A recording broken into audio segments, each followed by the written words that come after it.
Pemirsa, Bapak Ibu yang berbahagia, pada tayangan kali ini kita simak beberapa pendapat dari orang tua anak berkebutuhan khusus. Selamat menyaksikan. Emily anak ketiga dari 3 bersaudara, Pak. Sekarang umurnya 11 tahun. Ya, saya mendeteksi Emily itu waktu umur 22 bulan. Tapi sebelum 22 bulan itu sudah ada hal aneh-aneh yang mengganggu di pikiran saya. Seperti dia sudah membawa benda yang ada pentengannya, kresek, tas yang bertenteng, terus seperti itu sebelum 22 bulan. Setelah 22 bulan, saya panggil itu nggak noleh. Saya panggil sekali maksudnya tuh. Saya panggil itu sampai 5 kali itu baru noleh. Terus saya ke rumah sakit. Itu saya dibuat tampak ini ke rumah sakit PKT. Saya ke dokter anak karena saya nggak tahu dokter spesifik yang untuk anak saya itu apa. Karena dokter anak jadi dia kurang ini, oh ya ibu coba langsung ke dokter tumbuh kembang. Setelah itu saya dirujuk ke dokter tumbuh kembang. Dari tumbuh kembang, saya tidak tahu lebih banyak. Yang dia coba melempar, dia nggak ngerti melempar, hanya di semaunya gitu. Dan boleh disuruh apa yang disuruh dokter tumbuh kembang itu dia tidak seperti yang disuruh gitu loh Pak. Langsung saya disarankan ke ibu ke terapi autis ya. Saya ke sana. Ternyata selain anak saya banyak yang lain. Saya baru tahu ternyata ada juga terapi autis waktu itu. Saya terus terapi autis Pak di rumah sakit itu. Saya terapi di Bontang sampai umur 5,5 tahun. Hasilnya ya seperti itu karena anak autis itu beda dengan anak yang berkebutuhan lain. Kita bisa menjadwal sekarang bisa ini. Ternyata untuk anak autis beda. Jadi tepuk tangan itu terapinya ada berbulan-bulan.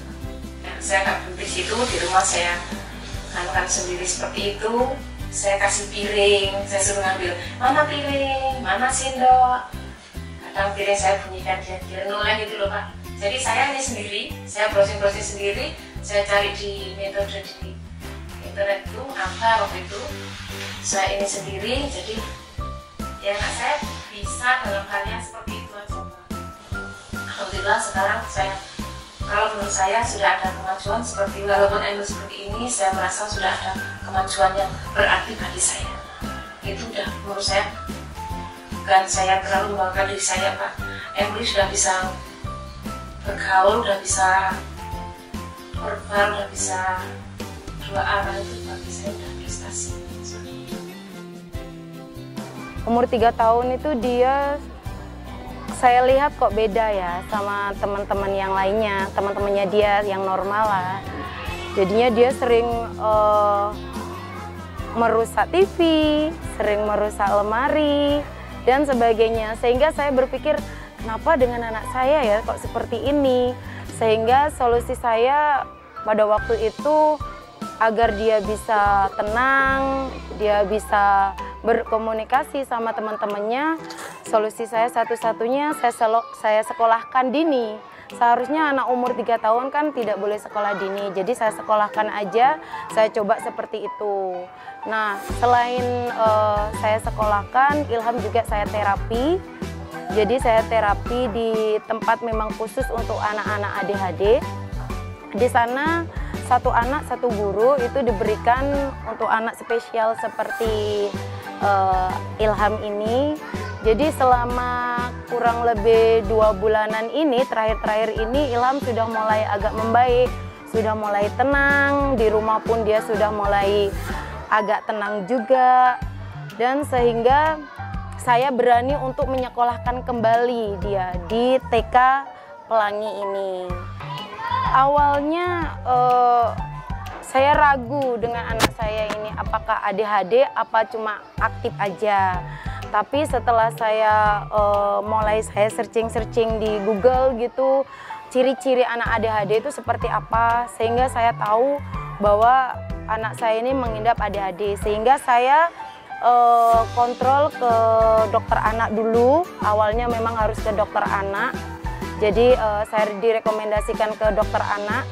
Di sana dokter anaknya menyarankan untuk ke psikolog. Setelah dia lihat psikolognya, baru psikolog bilang sama saya bahwa anaknya ibu mengidap ADHD. Jadi ADHD itu kurang fokus, kurang berkomunikasi. Jadi dia di kelas itu nggak mau diem dia Pak. Dan dia itu cenderung dengan dunianya dia sendiri. Saya pun sedih Pak. Tapi kesedihan itu saya imbangi dengan saya harus besar hati. Memiliki anak seperti ini saya harus menerima, karena kalau menurut saya Allah itu sudah memberikan anak seperti ini itu luar biasa. Berarti Allah itu memberikan saya amanat bahwa saya itu bisa. Saya itu harus mampu.